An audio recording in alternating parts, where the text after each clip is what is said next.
Now let's use these special CSS classes which are added by router_link to the created anchor tag. And for that here in the navigation.view, I will actually add a new selector here to this hover and active rule. And that is an anchor tag which has the router_link active class on it.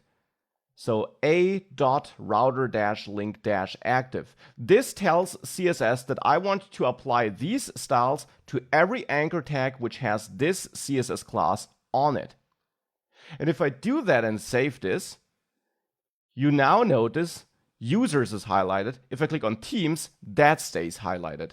And that's how you can reflect on your page visually on your links which link is currently active.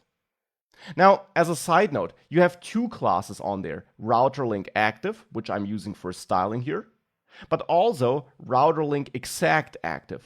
Now, the difference is that router_link_active would also be applied to this item here if we had something like teams team ID. So if we had some nested route to this route here. Now, we haven't learned about nested routes yet, so for the moment we can just ignore that.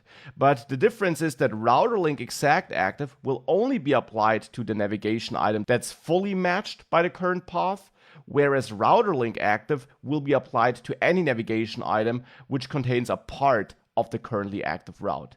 At the moment, we have no situation where we would have nested routes, so at the moment it's either both or nothing, but later we'll see the difference in action. For the moment, it's just important to be aware of these classes which help you style your application. You can also change those default classes in case you're not happy with them. In main.js, where you create the router, you got more config options, and you got a link active and a link exact active class option, where you can use any other CSS class name you might want to use instead of the router_link_active class, which would be the default. So if you want to go with just active, for example, you could override this here. And I'm doing that here so that we see it in action. I'm setting the active class to just active, and that means I need to change my styling here and select the anchor tag with the active class on it. And with that, it still works, and now you can tell it's the active class besides the router_link_exact_active class that's being added. So you can configure things like that. But with that, let's move on and let's not focus too much on the styling here. Instead, let's dig a bit deeper into the router and learn more about the different options we have here and the different kinds of routes we can register.